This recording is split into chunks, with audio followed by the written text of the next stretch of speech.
collar Let's guy. talk about this fucking game, dude. This game was fucking insane. Matthew Stafford, the real GOAT, exposes Tom Fraudy. Tom Poverty Brady heads home to kiss his kids on the lips.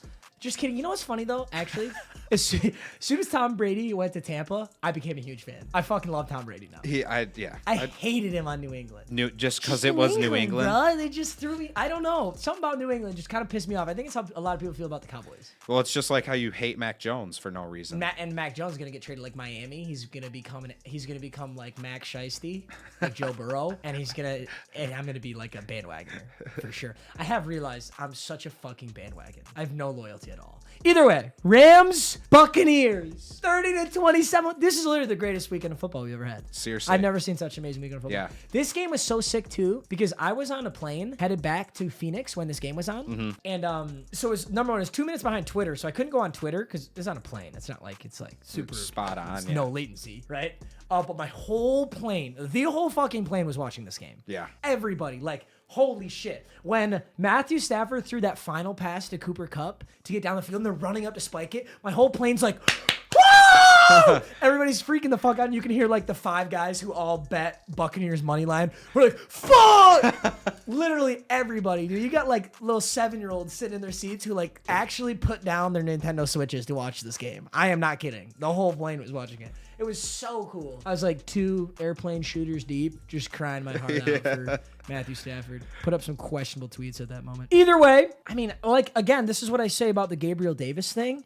Nobody in the history books will know that the fucking Rams almost sold a 27-3 lead. Yeah. And they were damn close. That was to it, too. so close, dude. The history books don't see that shit. Yeah, and like we talked about what was going through their head running Cam Akers Yes. at the end there, you know? So questionable. I really do not understand this. Okay, so the Rams draft Cam Akers. It was clear that he was a stud. It was clear that he's going to be a very good running back, okay? But Cam Akers tears his Achilles last season, has hardly touched the football in real game scenarios. I think the first, correct me if I'm wrong, Chad, but I think the first real game scenario where Cam Akers actually had a touch was last playoff game. He was already averaging dog shit yards on an insane amount of volume. This is Derrick Henry volume, 24 carries. You have 48 yards. You're averaging 2 yards a carry. He already had fumbled in the first half. Yep. Number one, if I'm McVay, well, let me backtrack. If I was Bruce Arians or Bill Belichick, Cam Akers doesn't even play in this game. Sony Michel should have been, in my opinion, the starting back for this game from the jump. Cam Akers is 22. He does not have this experience. He wasn't averaging good yards, and he already fumbled. So you pull him in the second half, and Sony Michel plays the rest of the game. I think Cam Akers is a more talented back currently than Sony Michel. I think Cam Akers is better from just a pure running back standpoint. Cam Akers is really fucking good. Right. But Sony Michel has played in Super Bowls before. He understands the game scenario, the situation, and you're not looking for a gigantic chunk play. You're chewing the clock. Yeah. So at the end there, when Cam Akers was literally, as soon as they handed it off to Cam Akers on his first run, he didn't fumble on his first run. He fumbled on his second run when they were chewing the clock. As soon as they handed it off to him, I said, why the fuck is Cam Akers in the game? He should not be in the game. Sony Michel should be in the game. Next handoff.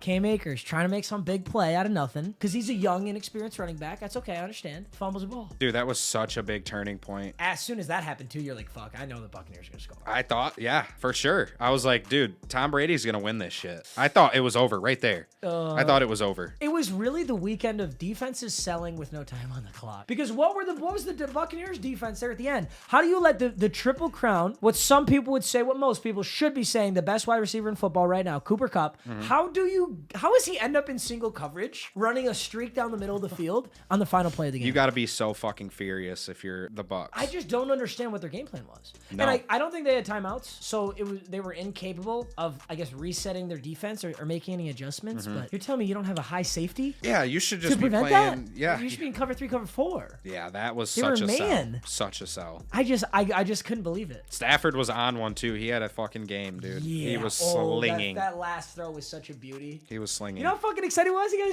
He got a big ass playoff win for Yeah. Stafford. Yeah, Stafford has a lot of fans right now. He has all of LA and all of Detroit cheering him up. And Odell popping off too just shows how shitty Baker Mayfield is. Baker Mayfield is poverty.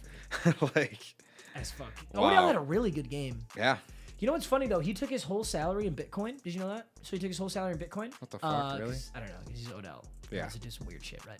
Well, when he took his whole salary in Bitcoin, it was valued at I think $58,000 per Bitcoin. It's at 33 right now. So unless he cashed out, which I don't think he would have, just lost half his fucking salary. Jesus. To the Cosmos. The Buccaneers really lost this game themselves for sure. You shouldn't need to be in a position where you're coming back 27-3. Right. Especially now with Tom Brady at the helm. I think this was a very lackluster game for Tom Brady. It's funny though, you say that and like people really, people are so excited to shit on Tom Brady, right? He still played a really good game. I mean, 329, 1 touchdown, 1 interception, 30 for 54 is not that good. It's not a Tom Brady stat line, but it's a billion times better than Jimmy Garoppolo. Yeah.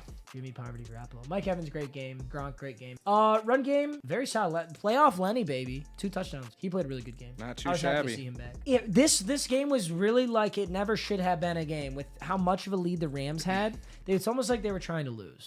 2 huge penalties, one by Ndamukong Suh and one by Tom Brady. Really flipped the switch. That's true. Fucked them in both scenarios. And he's like, Ndamukong Suh is always known for getting a lot of penalties under Trump. Yes. So, okay, whatever. Yeah. But Tom Brady's not that guy. No. That's very uncharacteristic of him. But we talked about this last time. We were saying, how bad is it going to be without the offensive line and the wide receivers? No Antonio Brown. True. No Tristan Wirfs. I think that was this is a very banged up Buccaneers team. And if you have to end up throwing to Scotty Miller in a real game time situation, your team is banged up. Yeah. This deep in the playoffs. Got sacked 3 times. He was pressured a lot. A lot. He was. Oh my God. I've never seen him throw so poorly. Honestly, he was just under fucking fire, dude. Dude, and how do you still win with 4 fumbles? That's just embarrassing. This is this is what we were talking about before. Remember when James Robinson got benched by Urban Meyer for fumbling in the first half? Everyone's up in arms. You can't bench your running back for fumbling 1 time. I get it. Urban Meyer's a fucking idiot. Okay, so I'm not defending Urban Meyer, but in this scenario and in most scenarios, I actually agree. Especially if it's a young running back. If you pull that motherfucker. If you got Sony Michel sitting on the bench, fully loaded, ready to go, and Cam Akers has already fumbled, yoink him. Don't put him back in. Right. I have no idea what McVay was thinking. Hey, you got the win, so who fucking cares? But I think McVay and the whole Rams organization knows this. Do not be surprised at all. I truly believe this. Do not be surprised at all if in the championship, the NFC, right? NFC championship against the 49ers, Sony Michel is the starting running back. I will not be shocked even a little bit. He also has been doing some questionable shit anyway, so whatever. 30-27, good-ass game, and Rams bandwagon continues. They're gonna fucking shit on Jimmy G. Oh my God, it's gonna be a blowout. The NFC championship, you will never see an NFC championship that is such a blowout. Rams by 1 million. Lock it in. I actually have the Rams winning by 24 points. Wow. I believe it.